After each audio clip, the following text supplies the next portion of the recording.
الحمدللہ وکفا والصلاة والسلام علی من لا نبی بعد اما بعد فاعوذ باللہ من الشیطان الرجیم بسم اللہ الرحمن الرحیم ان فی خلق السماوات والارض واختلاف اللیل والنہار لآیات لأولی الالباب۔ بسم اللہ الرحمن الرحیم۔ عزیز طلبہ کرام، آج ہم فن فلکیات کو شروع کرنے جا رہے ہیں۔ فن فلکیات آج اس کا ہمارا سبق نمبر 1 ہے۔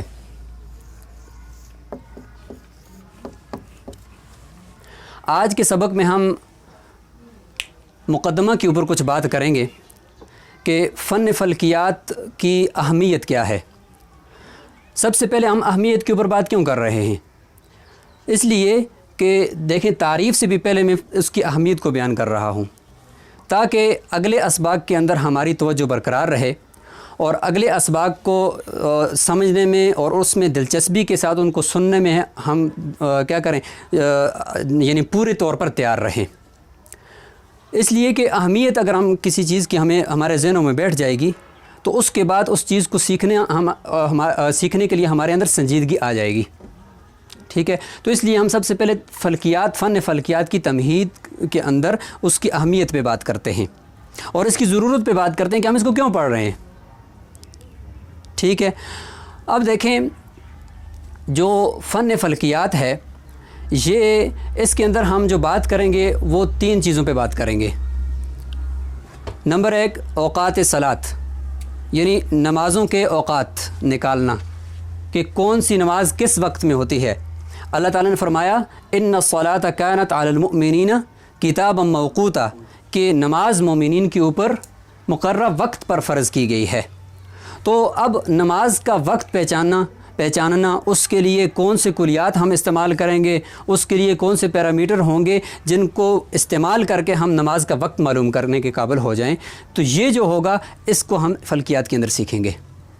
اب دیکھیں کہ اس کا تعلق، یعنی فلکیات کے فن کا تعلق ڈائریکٹ ہماری عبادات کے ساتھ ہے۔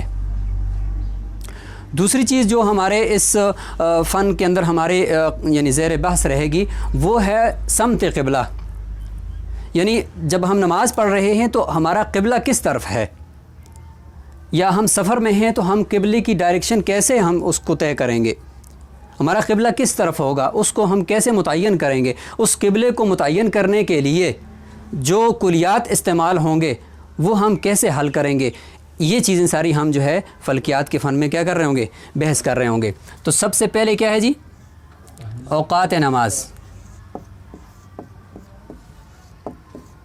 نمبر 2، سمت قبلہ،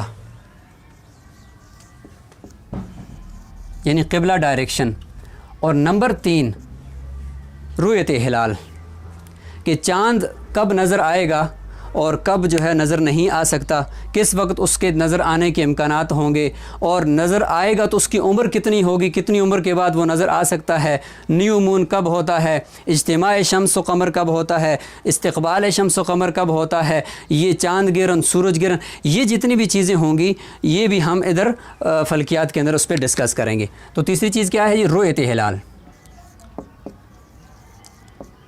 اب اس چیز کو اگر آپ دیکھیں، یہ بھی ہماری عبادات میں سے ہے کہ حضور صلی اللہ علیہ وسلم نے ارشاد فرمایا صوموا لرؤیتی وافطروا لرؤیتی، کہ کیا کرو، چاند دیکھ کر روزہ رکھو اور چاند دیکھ کر ہی افطار کرو۔ جتنے بھی اسلامی کیلنڈر ہے اور اس کے جتنے 12 مہینے ہیں ان کا تعلق کس کے ساتھ ہے، چاند کی رؤیت کے ساتھ ہے۔ یعنی اگر چاند نظر آ گیا 29ویں تاریخ کو تو کیا ہو جائے گا، اگلا مہینہ شروع ہو جائے گا۔ اگر چاند نہیں نظر آیا، ہمیں صرف چاند دیکھنے تک اس کا تعلق ہے، چاند نظر آ گیا تو 29 کے بعد اگلا مہینہ شروع ہو جائے گا۔ اگر چاند نظر نہیں آیا تو اگلا مہینہ پھر 30 دن پورے کرنے کے بعد ڈائریکٹ خود بخود شروع ہو جائے گا، 30 سے 31 نہیں ہوگا۔ تو یہ اسلامی کیلنڈر سارا جو ہے وہ تقویم اسلامی وہ ساری اس کے اوپر اس کا ڈیپینڈ ہے جی، تیسری چیز کے اوپر۔ اور اس کو ہم اس رؤیت ہلال یعنی چاند کے دیکھنے کا پروسیس، کہ چاند جب ہمیں نظر آئے گا تو وہ افق پر کتنا اونچا ہوگا اور یہاں سے اس کا کتنا فاصلہ ہوگا، ہم کیسے کھڑے ہوں گے کہ ہمیں چاند نظر آئے، یہ پوری جو ڈائریکشن ہے یہ ہم رؤیت ہلال کے جو سبق ہے یہ فلکیات کے اندر پڑھیں گے۔ تو عزیز طلبہ اکرام، یہ 3 چیزوں کو اگر آپ دیکھیں تو ان تینوں چیزوں کا تعلق ہماری عبادات کے ساتھ ہے۔ اب آپ خود سوچیں کہ بحیثیت مسلمان اس فن فلکیات کو سیکھنا ہمارے لیے کتنا اہم ہے، اور یہ فن آج ہماری غفلت کی وجہ سے غیروں کے پاس چلا گیا ہے، اور انہوں نے اس پہ اتنی محنت کی کہ آج ان کے اپنے جو ہے وہ اتنی یعنی آگے انہوں نے ترقی کر لی ہے، اپنے ان کے اتنے بڑے بڑے ادارے ہیں، اپنے ان کی اتنی بڑی بڑی رصدگاہیں ہیں کہ وہ آج جو ہے وہ آسمانوں پہ پہنچنے کے دعوے کر رہے ہیں، وہ چاند پہ پہنچنے کے دعوے کر رہے ہیں، وہ خلا کے اندر اپنے ان خلائی اسٹیشن بنا لیے ہیں۔ لیکن اگر شروع میں دیکھا جائے، آگے چل کر ہم چند اسباق کے اندر آپ کو بتائیں گے کہ شروع میں اس فن کو جو ایجاد کیا ہے اور اس کے جو نظریات قائم کیے ہیں وہ مسلمان فلکیین نے کیے، وہ مسلمان فلکیین تھے۔ لیکن ایک بات یہاں پہ آپ کو میں بتاتا چلوں، غیروں کے اس فن کو ترقی دینے کا اور مسلمانوں نے اس فن کو جو ترقی دی ہے، اس میں فرق ہے۔ وہ فرق یہ ہے کہ مغرب نے اس فن کو لیا، مسلمانوں سے لیا اور انہی کی کتب سے لیا، اور آج ترقی کر رہے ہیں، لیکن کبھی اس میں اس کا جو اصل موجد ہے یعنی مسلمان، اس کا تذکرہ نہیں کرے گا وہ۔ لیکن مسلمان نے دیانتداری سے کام لیا ہے کہ انہوں نے یونانی فلسفے کو لیا، اس کا اپنی زبان میں ترجمہ کیا، اردو میں یا عربی میں یا فارسی میں ترجمہ کیا، لیکن ساتھ بتایا ہے کہ یہ یونان کا فلسفہ ہے، ہمارا نہیں ہے، یہ کس کا ہے؟ لیکن ہم نے اس پہ محنت کی ہے، ہم نے اپنی تگ و دو کر کے، جدوجہد کر کے، اور اس کو ہم نے حاصل کیا ہے۔ اب ہم اس پہ ترقی کر رہے ہیں۔ تو انہوں نے باقاعدہ اس کے اصل موجود کا تذکرہ کیا، اس میں گڑبڑ نہیں کیا، دھوکہ نہیں کیا، لیکن مغرب نے دھوکہ کیا کہ جو اصل فن جنہوں نے ایجاد کیا تھا ان کو چھوڑ کر انہوں نے اس پہ اپنا دعویٰ کر دی کہ ہم نے کیا ہے۔ تو آج ہم چونکہ تفہیم الفلکیات، فن فلکیات کی اہمیت پہ بات کر رہے ہیں، تو ہم اسی پہ ہی آج انحصار کریں گے۔ آگے جو مزید باتیں ہوں گی انشاءاللہ وہ اگلے اسباق کے اندر آئیں گی۔ تو آج کے سبق میں ہم نے یہ فن فلکیات کی اہمیت سے متعلق بات کی۔ اگلی بات جو ہے ہم یہاں پہ یہ کرنا چاہتے ہیں کہ بھئی اب یہ فن تو چلو عام ہے، لیکن اس کو سیکھیں گے کیسے؟ تو اب یہاں پہ جب ہمارے قریب زمانے کے علماء کرام نے اس پہ توجہ دی کہ بھئی اس فن کو ہمارے باقاعدہ نصاب میں شامل کرنا چاہیے۔ جب نصاب میں شامل کریں تو یہاں پہ پھر دو مسئلے تھے، دو مشکلات تھیں۔ وہ کیا؟ ایک تو یہ ہے کہ یہ فن مرتب نہیں تھا، تو کیسے پڑھائیں گے طلبہ کو؟ کیا چیز پڑھائیں گے؟ کیسے شروع کریں گے؟ کہاں سے شروع کریں گے؟ یہ چیز مرتب نہیں تھی، ٹھیک ہے۔ دوسرا یہ کہ فن چونکہ جدید تھا، فن جدید تھا، اس کی جو اصطلاحات تھیں اور اس کی جتنی بھی چیزیں تھیں وہ موجود نہیں تھیں، ٹھیک ہے۔ اور دوسری ایک اور اہم بات اس میں یہ تھی کہ اس فن کو سمجھنے کے لیے جو اعلیٰ کے طور پر جو بنیادی فنون کی ضرورت ہے وہ کیا ہے جی؟ ریاضی، اس میں ضرورت پڑتی ہے۔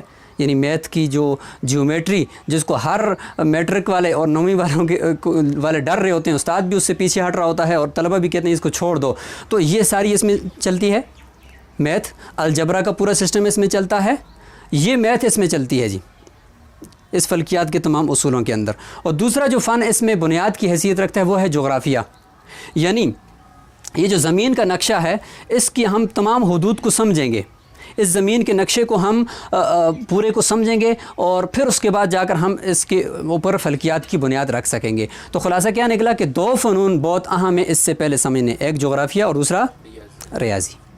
اب یہ ریاضی کس کو آتی ہے؟ مدارس کے اندر تو ریاضی کا جو فقدان ہے وہ تو نصاب میں ہی نہیں شامل، تو یہ مشکلات پیش آ رہی تھی۔ اس لیے ایک کتاب ہے جس کا نام ہے تفہیم الفلکیات، کتاب کا نام ہے تفہیم الفلکیات۔ یہ کتاب ہے مفتی اسد اللہ شہباز صاحب کی، اور اس میں انہوں نے بہت ہی یعنی خوبصورت طریقے سے اس کتاب کو مرتب کیا ہے، اور اس کتاب کے اندر انہوں نے دو حصے کیے ہیں، ایک کے اندر نظری فلکیات اور ایک کے اندر عملی فلکیات۔ نظری فلکیات کے اندر انہوں نے تمام اصطلاحات کو جمع کر دیا کہ بھئی پہلے ان کو یاد کرو، جب وہ یاد کر لو گے اس کے بعد عملی فلکیات کے اندر ہم آپ کو اپنے ہاتھ سے کرنے کے کام قابل بنا دیں کہ بھائی اپنے ہاتھ سے آپ ان کلیات کو حل کرو، اور خود ہی نمازوں کے اوقات نکالو، خود ہی قبلہ رکھو، خود ہی جو ہے وہ چاند کے پروسیس کو دیکھو۔ تو اس میں دو حصے ہیں، اس کتاب کی خصوصیت یہ ہے، ایک ہے نظری فلکیات اور ایک ہے عملی فلکیات۔ اس کے سمجھنے کے لیے چونکہ اس میں کچھ ایسی اصطلاحات ہیں جو ریاضی سے تعلق رکھتی ہیں، اس کے سمجھنے کے لیے ایک دوسری کتاب حضرت نے مرتب فرمائی ہے، وہ بھی مفتی اسد اللہ شہباز صاحب کی ہے، وہ ہے تفہیم الریاضی۔ کیا نام ہے اس کا؟ تفہیم الریاضی۔ یعنی جو بنیادی اصطلاحات جو اس کتاب کے اندر یا اس فن میں ہمیں کام آئیں گی وہ ہمیں سب سے پہلے سیکھنی چاہیے۔ تو ان دو کتابوں سے ہم استفادہ کریں گے، اور انشاءاللہ ہمارے لیکچرز کے اندر ان دو کتابوں کے اندر سے ہی اسباق ہوں گے۔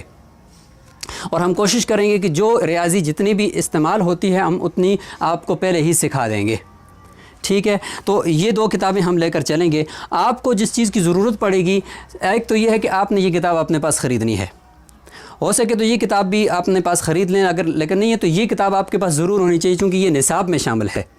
اور دوسرا اس کے ساتھ آپ، یہ تو گلوب ہے ہمارے پاس، یہ تھوڑا بڑا ہے، آپ نے اس سے چھوٹا گلوب ہو وہ لے لیں، یا کوئی وال میپ جس طرح یہ ہے اس طرح کا لے لیں، لیکن یہ کہ لینا ضروری ہے تاکہ آپ وقتاً فوقتاً جب ہم اس پہ بات کریں گے تو آپ اس کو اچھی طریقے سے سمجھنے کے قابل ہو جائیں۔